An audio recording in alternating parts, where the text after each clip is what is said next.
Never mind. Ayan, no. 4x4x8 feet natin na semi-special na pins concrete post.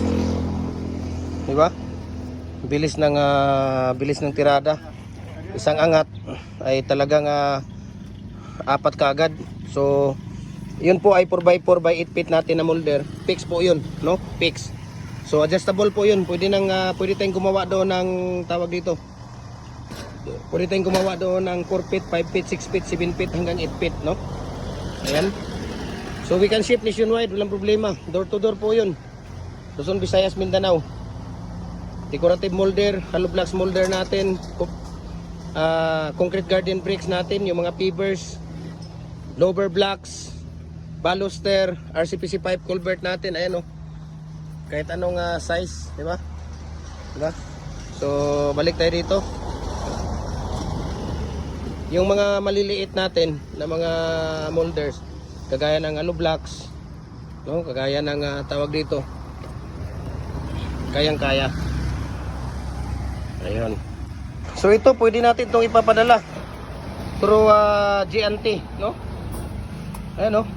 So follow po kayo sa ating YouTube channel, Jim Hardware Kukulamber Concrete Products. Ang ating Facebook page, Jim Hardware Kukulamber Concrete Products. Balulang branch, Jim Hardware Kukulamber Concrete Products. Kanituan branch, Tripoli Anip Kukulamber. Ang personal Facebook account, Felix Tan Pagikan Jr. Ayan, mabuhay and God bless po. In demand nga po ba ang ating poste? Yes, tama po kayo. In demand po ang ating poste. Dahil bukod sa semi-special siya, bukod sa matibay at maaasahan, tatlo po ang bakal ang nilalagay natin dito sa loob ng ating molder. Kaya po binabalik-balikan po siya at in demand po ang ating pins concrete post na 4x4x6 feet, 4x4x7 feet, 4x4x8 feet na semi-special po. So, we can ship nationwide sa mga molders natin, no? Meron tayong dual heavy duty molders natin, 4 feet. Pwede kang gumawa ng 4 feet, adjustable po siya, 5 feet, 6 feet, 7 feet hanggang 8 feet. Kaya message nyo ako, share ko sa inyo ang price list sa shipping details dito. So ang price ng ating pins concrete post na semi-special na 4x4x6, 200, 4x4x7 feet, 230, 4x4x8 feet ay 280. Ayan. So tingnan nyo na rin kung paano ilalagay yung ating matting sa loob ng ating molder.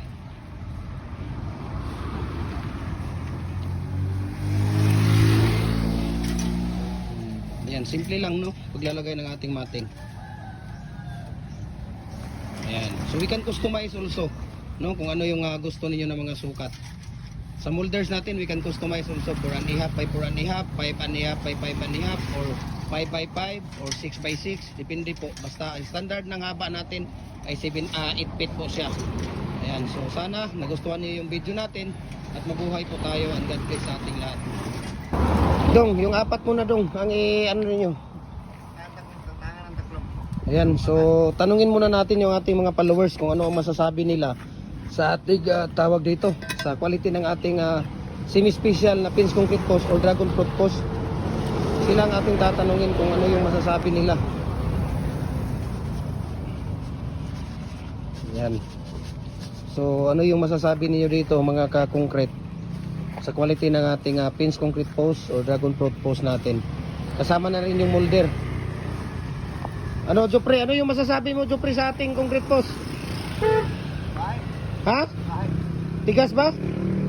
Ikaw, Rickson, ano masasabi mo sa gawa ninyo na pins concrete post?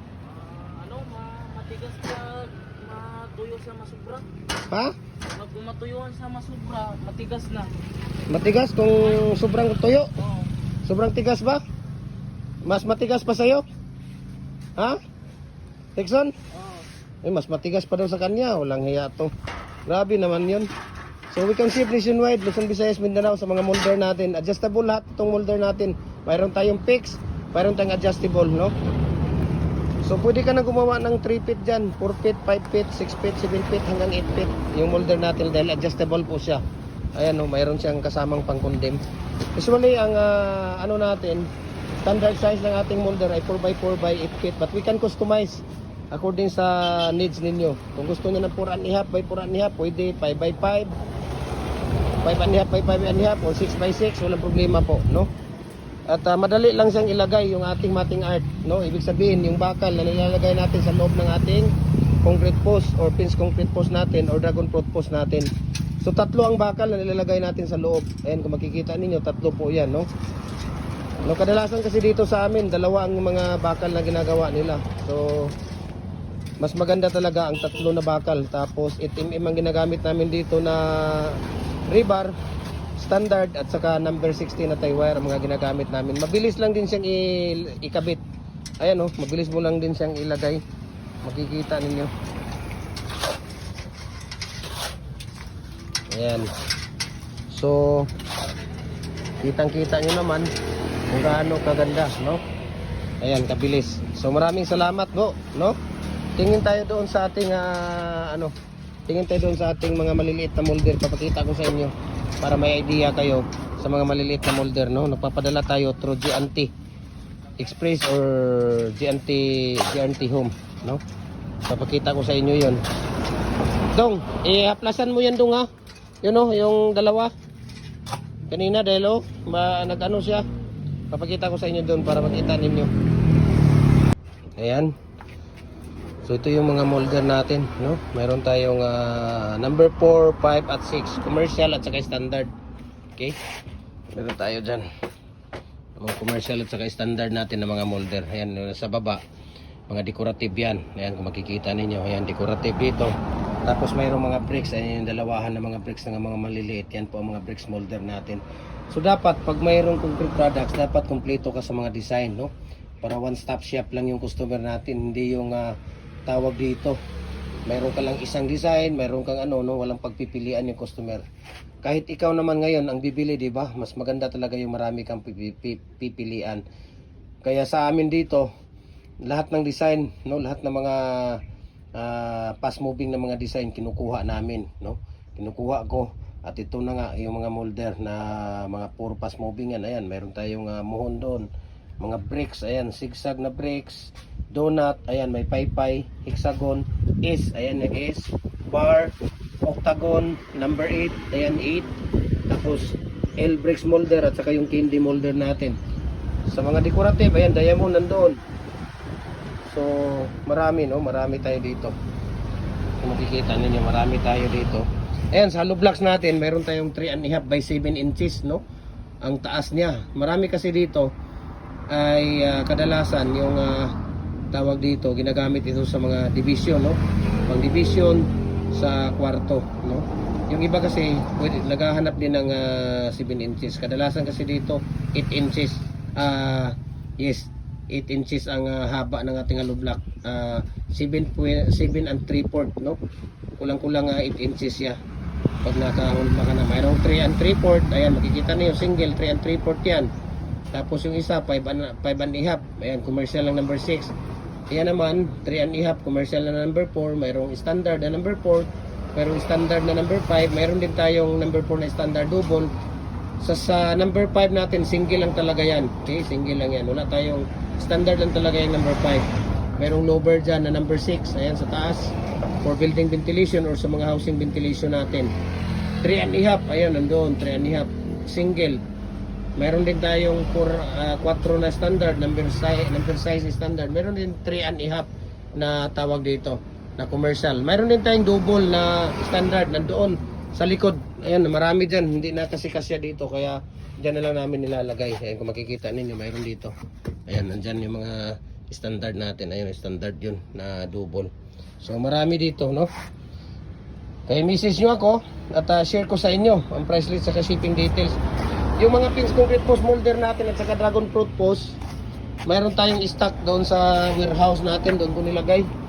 Kasi dito, wala na tayong mapaglagyan dito, kaya pag napunta ko doon, magdadala ko dito at mapapakita sa inyo. Fix at saka detachable, okay? So maraming salamat mga concrete, paki-share, paki-comment, paki-likes ng mga video natin para magkaroon kayo ng top 1 badge at malay mo kung kayo ang mananalo sa ating mga free raffle every Monday. Next 2 weeks natin, January 12, 3 molder na double ang ibibigay natin para doon sa mga mahal natin ng mga followers. Yung may mga top 1 badge po, okay? So God bless and mabuhay po tayong lahat. Grabe naman yun. Saan nyo ilagay yan? Ano tong ginagawa niyo dong? 4x4 by? Gepre? Ha? 7 feet? Ano ang ratio mo dito? Ilang sakong buhangin? Anim? Anim na sako na buhangin? Ilang sako siminto? Isa? Ilang timba na tubig? Apat? Apat na timba na tubig. Tapos ang palabas nila dito sa 1 bag of cement ay sa 6 feet, 8 piraso. Sa 7 feet, 7 piraso. Sa 8 feet, 6 na piraso. Ayan, so we can see nationwide sa mga molder natin. Yung dual Hibijito molder natin. Gadali ni si Kuya. Dual Hibijito molder natin. Ayan. Tingnan natin kung we can ship nationwide, Luzon, Visayas, Mindanao. Kahit sa sulok man tayo ng mundo, kayang abutin ng ating cargo. Mabilis lang 15 to 18 minutes lang siya pagka tag-init. Pagka taglamig, nasa mga pag makulimlim, mulang init, nasa mga ano lang siya. Mga nasa 20 to 30 minutes lang po. Ayan. So maraming salamat. And God bless po sa ating lahat. Ayan, mabilis lang.